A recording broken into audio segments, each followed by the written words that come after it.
Hi friends, നമുക്കിന്നൊരു അടിപൊളി തേങ്ങാച്ചോറുണ്ടാക്കിയാലോ, മഞ്ഞച്ചോറുണ്ടാക്കിയാലോ. അതിനായിട്ട് വേണ്ടത് എന്തൊക്കെയാണെന്ന് നമുക്ക് നോക്കാം. തേങ്ങ ചിരകിയതിലേക്ക് 3/4 ടീസ്പൂൺ മഞ്ഞൾപ്പൊടിയും 2 ടീസ്പൂൺ വലിയ ജീരകത്തിൻ്റെ പൊടിയും ചേർത്ത് കൊടുക്കാം. ഇത് നമുക്ക് ചതച്ച് മാറ്റി വയ്ക്കാൻ വേണ്ടിയിട്ടാണ് കേട്ടോ. അരഞ്ഞ് പേസ്റ്റ് രൂപത്തിൽ അരയണ്ട കേട്ടോ, ഒന്ന് ചതച്ച് മാറ്റി വയ്ക്കാം. ഇനി വേണ്ടതെന്ന് പറയുന്നത് ഈ പട്ട, ഗ്രാമ്പു, ഏലക്ക. ഇത് നമുക്ക് താളിക്കുമ്പോൾ അതിൽ കൂടി ഇടണമെങ്കിൽ ഇടാം, അല്ല ഈ തേങ്ങാക്കൂട്ടിലാണെങ്കിൽ നമുക്ക് അരച്ചെടുക്കാം കേട്ടോ. ഉലുവ, ഉപ്പ്.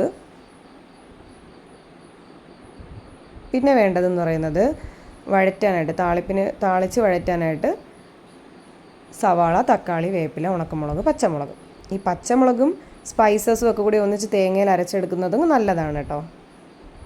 ഞാനിപ്പോൾ ഇങ്ങനെ എടുത്തതേ ഉള്ളൂ കേട്ടോ. അങ്ങനെ എടുക്കുന്നത് നല്ലത് തന്നെയാണ്, ഇങ്ങനെ ചെയ്യുന്നത് നല്ലത് തന്നെയാണ്. ഇനി ഒരു പാത്രം അടുപ്പത്തേക്ക് വെച്ച് അതിലേക്ക് ഓയിൽ ഒഴിച്ചു കൊടുക്കാം കേട്ടോ. കോക്കനട്ട് ഓയിൽ ഒഴിച്ചു കൊടുക്കാം. അതോടൊപ്പം ഒരു 1/2 ടീസ്പൂണോ 3/4 ടീസ്പൂണോ നെയ്യ് ഒഴിച്ചു കൊടുക്കാം. നെയ്യുടെ ഫ്ലേവർ ഇഷ്ടമല്ലെങ്കിൽ അത് മാറ്റാം കേട്ടോ, പച്ച വെളിച്ചെണ്ണയിൽ തന്നെ ചെയ്യാം. ഇനി അതിലേക്ക് നമുക്ക് ഉലുവ ഇട്ട് കൊടുക്കാം, സ്പൈസസ് ഇട്ട് കൊടുക്കാം, വേപ്പില ഇട്ട് കൊടുക്കാം, ഉണക്കമുളകും ഇട്ട്. ഇനി നമുക്കിതിലേക്ക് പച്ചമുളകും കട്ട് ചെയ്ത് വെച്ചിരിക്കുന്ന സവാളയും കൂടി ചേർത്ത് കൊടുക്കാം. ചേർത്ത് നന്നായിട്ട് വഴറ്റി കൊടുക്കാവേ.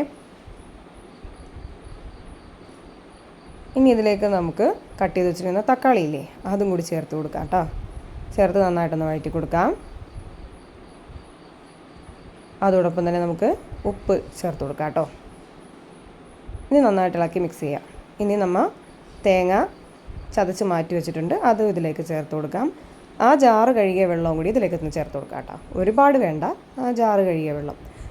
ഞാനിപ്പോൾ ഇവിടെ സുലേഖ അരിയാണ് എടുത്തിട്ടുള്ളത്. അത് 3/4 വേവിൽ വേവിച്ച് മാറ്റി വെച്ചിട്ടുണ്ടേ. നിങ്ങൾക്ക് ജയാരിയോ കുത്തരിയോ റേഷനരിയോ ഏതിൽ വേണമെങ്കിലും ഇങ്ങനെ ചെയ്യാം കേട്ടോ. അപ്പോൾ ഞാൻ എൻ്റെ ചോറ് ഇതിലേക്ക് ഇട്ട് കൊടുക്കുകയാണ്. ഇട്ട് നന്നായിട്ട് ഈ മസാല ചോറിൽ എല്ലായിടം ആകുന്നിടം വരെ നന്നായിട്ടൊന്ന് മിക്സ് ചെയ്ത് കൊടുക്കുക കേട്ടോ. ഒരു തവണയെങ്കിലും നിങ്ങൾ ഇതൊന്ന് ട്രൈ ചെയ്ത് നോക്കണേ. അടിപൊളി എന്ന് പറഞ്ഞാൽ അടിപൊളിയാണ്. ഈ ഒരു ചോറ് മാത്രം മതി സുഖമായിട്ടിരുന്ന് കഴിക്കാം, അച്ചാറും ഉണ്ടെങ്കിൽ.